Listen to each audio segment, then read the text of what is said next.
Good evening.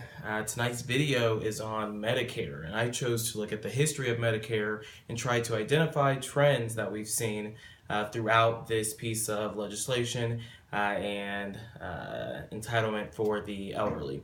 So, looking at the history of Medicare, it all started around the Great Depression when medical costs were a huge need. This was a rough time for everyone in the nation, but specifically the elderly who had to take care of medical costs. And we saw in 1945 when President Truman tried to propose a national health insurance plan. That didn't work out. In 1963, the Kerr-Mill Law only passed in 38 states, which provided care for the elderly, but it was very poor coverage. So nothing was really going on up until Medicare actually was established in 1965 by President Johnson. He signed it into law, and it gave coverage to all those over the age of 65. Their hospital bills and their doctor bills was going to be covered. And then from that point on, we kind of saw a patchwork of the bill being things being added to Medicare. So 1972, younger adults with disabilities gained coverage through Medicare. Hospice benefits were added in 1982. So parts like this started being added on as the need started to rise in the elderly and other communities. And after that, another phase started where Medicare costs were starting to get out of hand and something had to be done about that. So in 1983, we saw that Medicare decided to start paying fixed rates to providers and hospitals rather than fee for service, when they would just pay the hospitals whatever they would charge.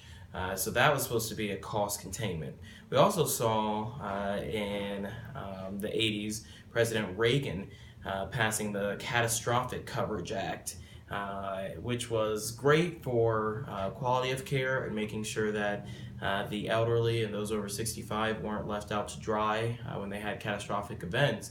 But it was financed completely through that population also, which people did not like. So that was repealed, and costs continued to rise.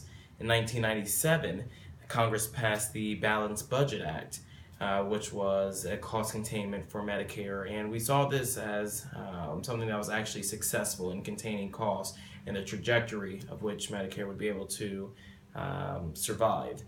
And then in recent history here in 2003, we saw the Medicare Modernization Act, which also had the donut hole with it, and Medicare Advantage, more cost containment. 2006, Part D was added to that with the prescription drug benefit.